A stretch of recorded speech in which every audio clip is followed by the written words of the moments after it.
어제도 제가 65세 이상이 40.8%가 노동을 하고 언제까지 노동을 할지 모른다. 그럼에도 불구하고 기초생활수급을 장기로 하는 사람들이 지금 10만 명도 넘는다. 이런 지적을 했습니다. 그런데 오늘 또 한 번 더 이야기하겠습니다. 이 문제가 보통 심각한 게 아니에요. 55에서 79세로 분류되는 고령층이 장래 근로를 희망하느냐, 즉 일을 더 하고 싶으냐 하니까 70%가 희망하고 30%가 희망하지 않는다.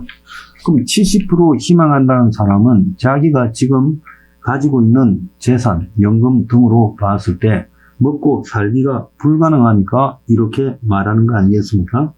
그래서 55세에서 79세까지 인구 가운데 경제활동하는 사람이 1000만 명을 넘었었어요.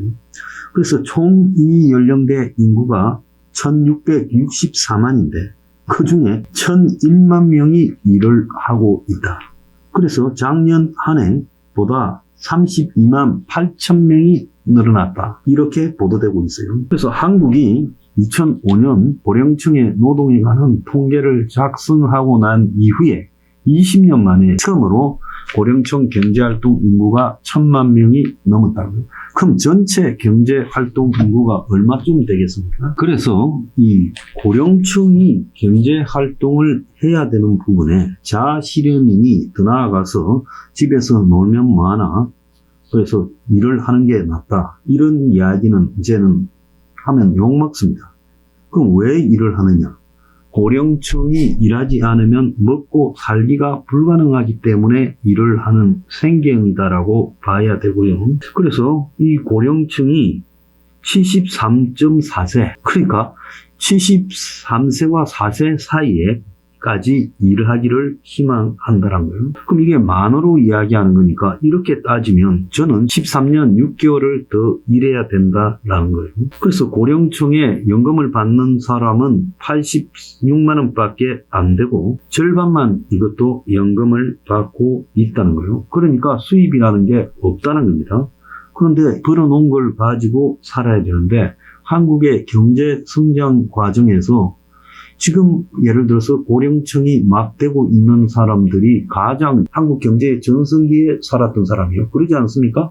한국 경제가 60년대부터 70년대, 80년대에 이렇게 제일 성장했으니까, 그러니까 60년대 후반쯤 되는 사람들이, 그때 20대였던 사람들이 지금 몇 살입니까? 80 넘었어요. 그분들은 이제 다수 돌아가시고 70년대 때 20대 후반쯤 된 사람들이 70대고 그 다음에 80년대에 20대 후반쯤 된 사람들이 60대예요. 그리고 최고 전성기인 90년대 초반이 지금 55세 이상이. 그러니까 한국 경제의 최전성기에 직장 구하는 일이 별로 크게 어렵지 않았을 때, 그래서 누구나 직장을 구하고 열심히 일을 할 수가 있었고, 오히려 사람이 모자라는 구인난이 있던 시대에 일을 한 사람들, 그래서 정년 퇴직까지 하는 일이 흔한 그 세대도 73.4세까지 일을 해야 된다. 연금이 없다라는 겁니다. 그래서 이 문제가 비단 노인의 문제만이 아니라,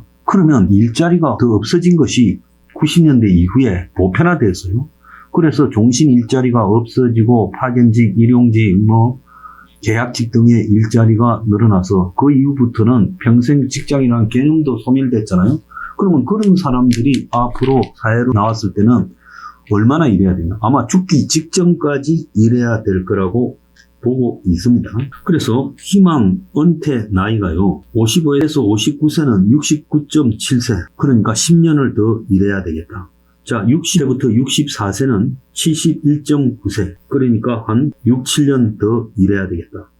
또 65세부터 69세는 74.9세, 그러니까 5년 이상 일해야 되겠다. 70에서 74세는 78.6세, 그러니까 이분들도 또 한 4년만 더 일해야 되겠다. 75세에서 79세는 이제 일할 수도 없다 해야 될 건데 3년 더 일해야 되겠다. 그러니까 59세가 되면 10년 더 일해야 되겠다. 69세가 되면 5년만 더 일해야 되겠다. 74세가 되면 4년만 더 일해야 되겠다. 그러다가 79세가 되면 3년만 더 일해야 되겠다. 그러니까 평균 수명이 거의 82.3세인데 죽을 때까지 일해야 되겠다라 이렇게 지금 돼가고 있는 거예요. 고령층에서 늦은 나이까지 일하기를 원하는 것은 경제적인 이유라는 거예요. 그래서 절반 이상이 생활비를 보태기 위해서 일을 한다고 일하는 즐거움은 36.1%라지만 이 사람들도요. 일하는 즐거움이 어디 있습니까? 일하는 것보다 노는 게 낫지요. 정말 살만한 사람들은 일하는 즐거움이 있겠죠. 그런데 힘든 사람들은 일이 그건 노동이고 그것은 그야말로 고통스러울 뿐이다. 전 세계 어디 있어요? 일이 즐거워서 노년에 계속 일하는 사람이 있겠습니까? 극소수에만 해당되는 사례라고 봐야 되죠. 그래서 제가 죽도록 일해야 된다 말을 했는데 이게 사실로 확인이 되고 있다. 79세가 82.3세까지 일한다는 건 그건 평균 수명까지 일한다는 거예요. 요즘 택시사 보면 80대 이상 분들이 많이 계세요. 지금 고령층이 되고 있는 사람들이 자기가 오랫동안 일한 직장에서 나온 나이가 52.9세, 즉 53세가 되기 전에 자기가 평생 목줄이라고 생각했던 직장에서 쫓겨난다. 그래서 노인들 대부분이 일을 하고 있다.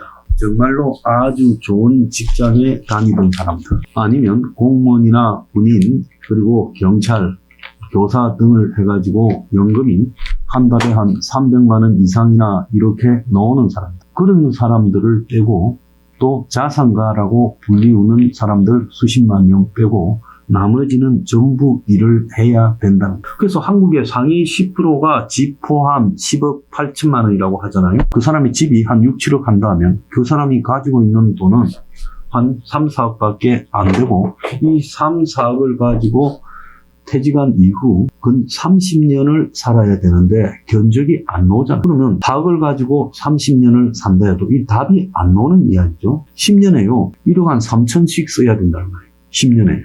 그러면 한 해에 1,300만 원을 써야 된다. 그러니까 답이 안 나온다. 그러니까 지금 일하지 않는 사람이라는 것도 풍족에서 일하지 않는 사람은 제가 볼 때 상위 1%에 불과할 거라고 봐요. 한국에 상위 1% 들어가려면 자산이 32억쯤 있으면 들어갑니다. 그 사람 빼고 나머지는 다수가요, 다 일을 해야 된다. 일을 안 하는 사람은요, 몸이 다치거나 일을 할 수 있는, 직장을 구할 수 있는 능력이 없어서 기초생활 수급을 받거나 자상이 잘거나 아니면 가족들을 도움을 받고 있는 사람들이지. 그러니까 극소수만 빼고 55에서 79세 사이에 1600만 명 가운데 연금을 제대로 받고 있는 사람이나 자산가들 한 100만 명, 150만 명만 빼고 나머지는 다 일을 해야 될 거다. 이렇게 추정이 됩니다. 그러니까 한국에서는 죽을 때까지 일을 해야 노동에서 해방이 된다. 자, 우리나라가요, 일하는 사람에게 근로장려금을 주는 식으로 해야 되는데, 일하지 않는 사람들에게 기초생활수급을 해주고 있어요. 그래서 아예 방만한 복지를 갖다가 이용해서 돈을 타먹는 사람, 필요 없는 너무나 많은 복지들이 있어요. 청소해주고, 밥 해주고, 태워주고. 왜 그런 짓까지 합니까? 세계에요, 이 정도 복지를 해주는 나라 별로 없어요.